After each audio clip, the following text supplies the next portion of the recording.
Hey everybody, Allison here. I'm going to give you a quick July tour.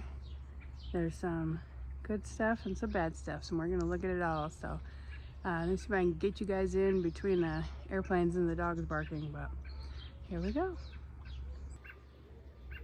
Alright, let's just start one end to the other. This is my new greenhouse in progress, not all built, but this spring I started a bunch of heirloom tomato seedlings and I sold them in my front yard, and I made enough money to buy this greenhouse off Amazon. So that was awesome. It worked out way better than I ever imagined. But here is the apple tree, loaded, and also loaded with disease this year. Let's see how that goes.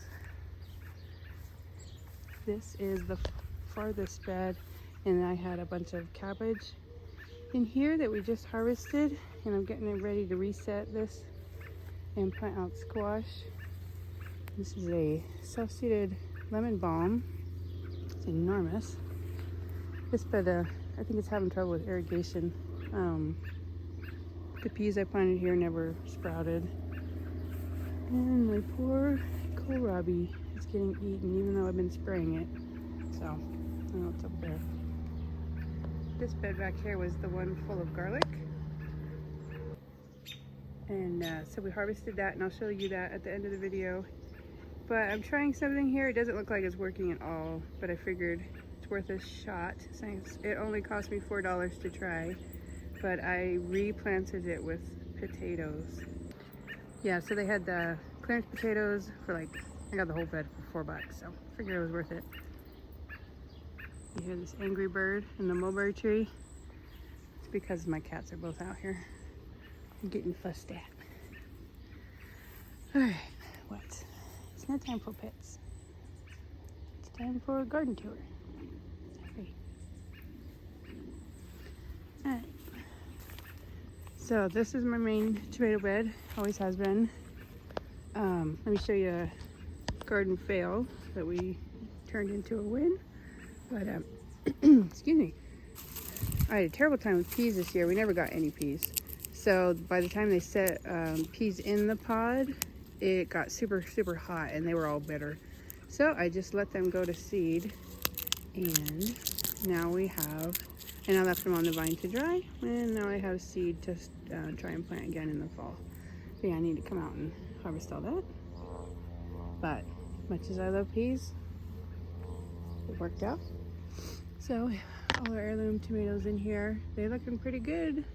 We're here in zone 6, but not zone 6 like back east where you guys have a lot of humidity. We are intensely dry, and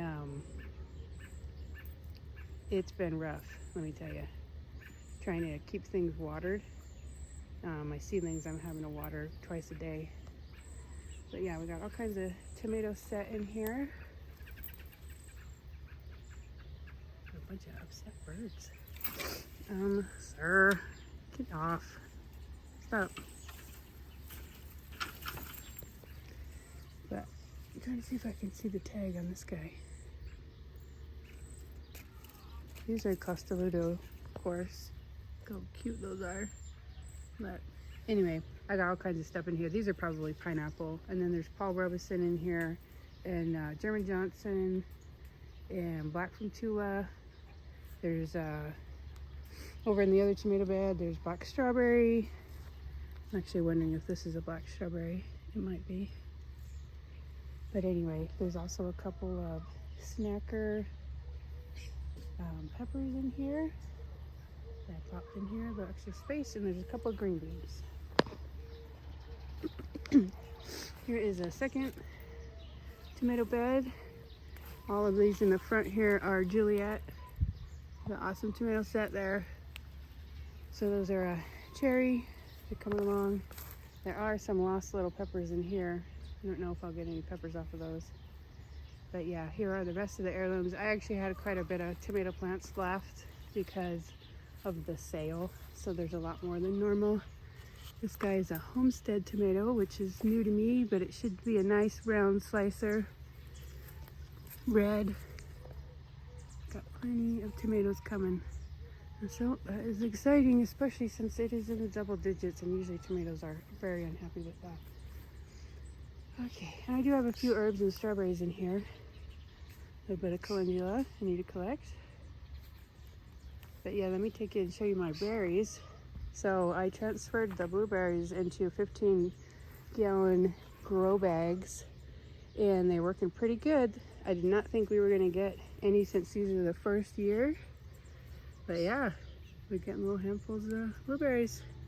Awesome. So, blueberry. This is a raspberry from M.I. Gardner. Primark Freedom. So that's a thornless blackberry. Pretty excited to see how that goes. They're white raspberries. The Ann. I think it's Ann. Correct me if I'm wrong. But that's what these two are. Lemon verbena. So I just want to say about this little guy. I hit my local feed store and they had all their herbs on sale for $2 a piece. So I bought like 6 lavender plants, lemon verbena, got some spearmint. Just can't beat that price. So this guy is happy as can be. Raspberry again, and a blueberry on the end. So this guy still needs his tomato cage, but these are all Romas. They're the Jersey Devils. Trying that from M.I. Gardner. And that little neglected bed always does super good for tomatoes, so wild and happy, I guess. Now this bed is trash. These are my onions, and I notice a lot of people are harvesting their onions right now, and mine are not doing well. Now, see how they're flattened? That was from a storm that broke the stalks. We had a really wild windstorm, and it did mess up quite a few things, but the onions seem to suffer the worst. So I honestly don't know if we're going to get bulbs out of them because of the way that they're flattened. But I gotta show you this. This is a watermelon plant that I didn't plant, and I was like, how in the world did that get here? Is it self-seeded? But now I realized I let the grandbabies have the little packets of seed from the Dollar Tree because they like to plant as well.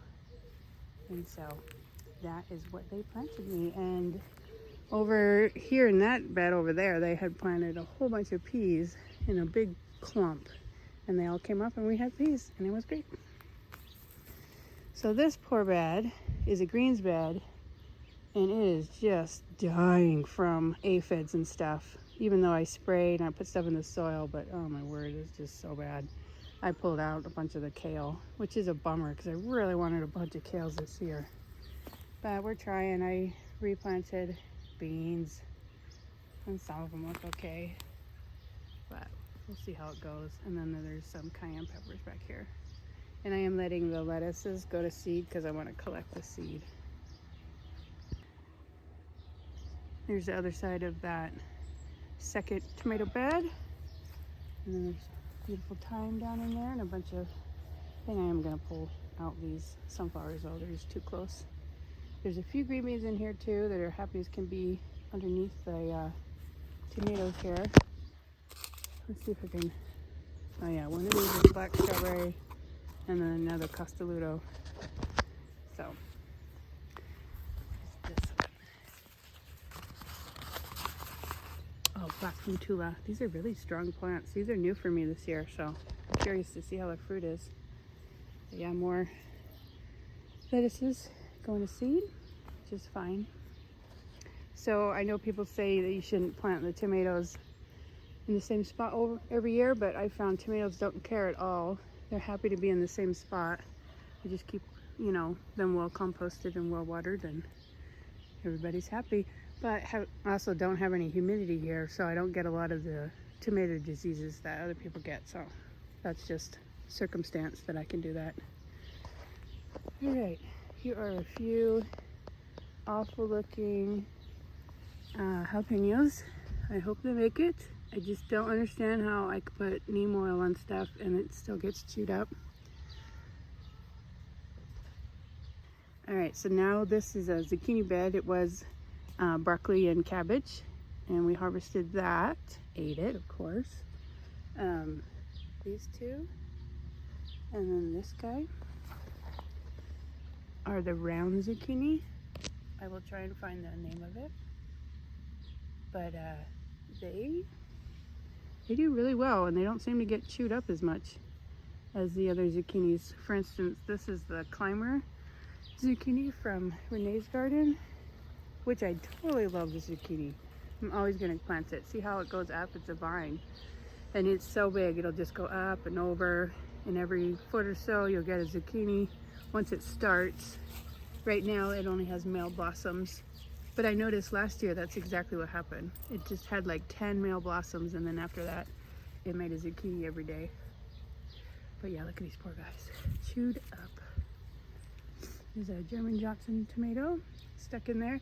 There's also a few cucumbers, and there's one right there, and I have a few that I seeded that I'm gonna replant because of bug damage.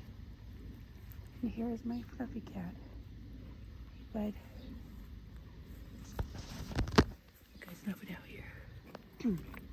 Alright, so there's some more zucchini starting out. And then this is just one tomato plant, even though it needed 2 cages. That's a black from Tula. Ooh, I'm so excited for tomatoes.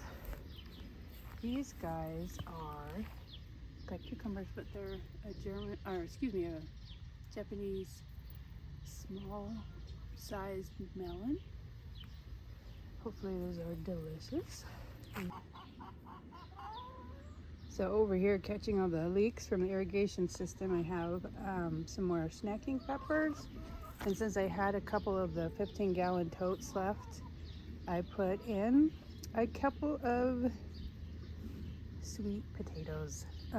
Never successfully grown sweet potatoes before, so just another experiment. So this bed, I will show you in just a sec. I'm going to come back to that. But here is my mint in the pot that 100% rooted itself and is now making its way over there. So I tried. I used a ton of it though, so it's not the end of the world.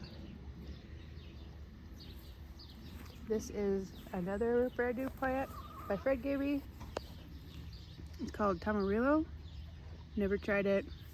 It's supposed to be a small tropical tasting fruit. Bunch of weeds. But here is the good pepper bed. Super lush. Lots of blossoms. Just jam full. It's so happy. There is paprika, regular bell peppers, and then a few green beans wherever I had an empty spot. Put green beans in there. And then these are the Malibu green beans, but it's kind of a tragedy because I didn't even have enough to do that whole row, and it's our favorite. So I have a couple other green beans we're trying here. We will see if we love them the way that we love the other. No, I need to cover this guy up. But I do have some peppers coming. They get less happy at the end of this bed, but still they're doing pretty good. No complaints. We have a new bed. We dug out a bunch of the iris. I need to take care of that today. See if I can get over here. But yeah, I've got green beans, lots of blossoms. So soon. So this bed has been a terrible mess. I do have a couple pepper plants, but overall it's doing awful. So I did put a couple bags of compost on here, and I'm going to cut the weeds back and see what we can do. But overall, disaster. Sorry to swing around so fast, but here's I have 2 potato beds, one red, one Yukon Gold. And they're getting there. They're not quite ready. I do have them covered, but these got smushed by the storm as well. But then they die off naturally on their own anyways, so hopefully we'll be getting a potato harvest pretty soon. And this is the second one that's, it's not nearly as ready as the first bed. yeah, these are all potatoes. And yeah, as you can see, I let the little ones plant Dollar Tree seeds and have a blast, and I have a blast finding what they plant. All right, so if you're following me for any amount of time, these are 2 new beds. This had broccoli in it, and now we're resetting it, and I'm going to plant it out with beet and turnip. And then this is a lettuce bed. So here, all between the rows, I actually planted a second round, but there's no germination. It is too hot. I cannot keep this watered enough right now. So this was okay, you know, a month ago, but right now the heat is so intense. There's my pond going. My little wildlife pond is very wild. It's a mess, but that's okay. And there's all the chickens. So let me take you over here in the shade. Sorry about the drill. We were remodeling. But yeah, I've been trying to keep seedlings coming as empty spots show up, as things get eaten. Thank goodness I did a bunch of zucchini because a lot of that got eaten. But yeah, here's some basil. This is marshmallow, which is interesting because I planted this like months ago, and this is the only germination I got, and they are so slow to grow. This holy basil, some green onion. These are all melons right here, but even in the seedlings they're getting munched on. Excuse me. But yeah, these definitely need to be watered twice a day. Looking awful. These are okay. Terrible back there. But yeah, and then over here I have a couple more zucchini. All right, and then over here there is 2 kinds of mint and these gorgeous babies. And then a little bit more zucchini, and then this is the winter squash. I'm like terrified to put them out. They're just gonna get eaten, but it is what it is, I suppose.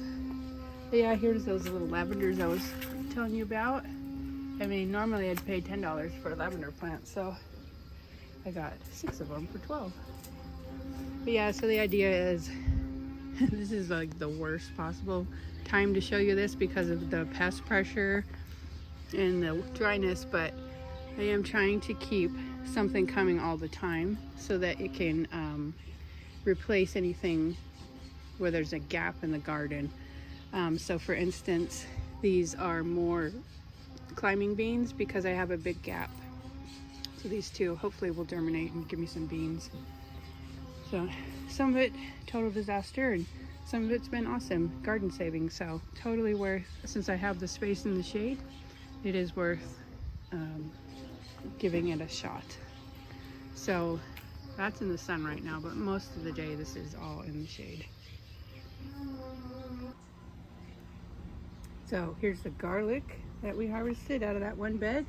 It is quite a bit less than last year, but still happy to get garlic. It's all nice and healthy. And I will tell you, I found that even though it's nice to get these bigger bulbs, easier to use, these are the guys that store so well, the smaller ones. They lasted almost 12 months, which is crazy for a hardneck. So yeah, check it all out. I love garlic because it's like all you do is plant it and leave it alone, fertilize it, and pick it in the spring, and then you have a new empty bed. Pretty great. So I had to show you guys the front yard too. So we are going to be putting in a new driveway. And we decided to flip what was the rest of the lawn into pollinator garden. So we put down cardboard and fabric. It's kind of coming up, you can see some of it, but I mean, it's just gorgeous. And this is only the first year. Next year is going to be awesome. So we have things like daylily, coreopsis, or blanket flower, echinacea, salvia, catmint, which does really well here. It's definitely a Utah native. I know a lot of people would rather have lavender, but this just really performs well here. Vecchia. I cannot pronounce this one, sorry. I want to say it's Kiara, something like that, but my favorite. Look at how gorgeous these are. Just stunning. And look at these. These red ones are the best. And then I have another color variation over here. Here is some blue flax that I'm hoping will go to seed, which it is. Then it's reblooming a little bit, but for this first year, I didn't, look at that, going to seed. So that'll go everywhere. Oh, these little guys, there's some phlox. They are doing their best in the horrible heat, but I'm just tickled pink with how well this is turning out, even though it's just the first year. But this little guy begs to differ. This is the world's saddest delphinium. But yeah, let me swing you around and I'm going to show you. Ran out of money, so I had a big space over here. So we only have a couple things. There is some daylilies and then Mexican primrose. But I popped in a couple tomatoes because why not? And I also tried putting in some squash and that all got eaten, but it seems like a pretty decent tomato space. A little bit of lemon balm and peppers. So yeah, and I have all this room left. So we'll see. I might actually just plant out vegetables next year.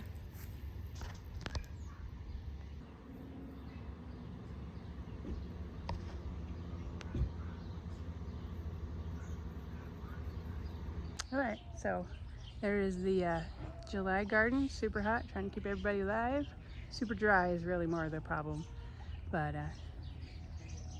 there's some good, some bad. Even though we aren't getting a ton of harvest this week or anything, we are still actually eating out of the garden every day, a little bit here and there, and then in another month or so, you know, we'll just be completely inundated and putting up stuff. So yeah, don't give up now. It's a lot of work right now, but totally worth it. Yeah, thanks for coming along, you guys.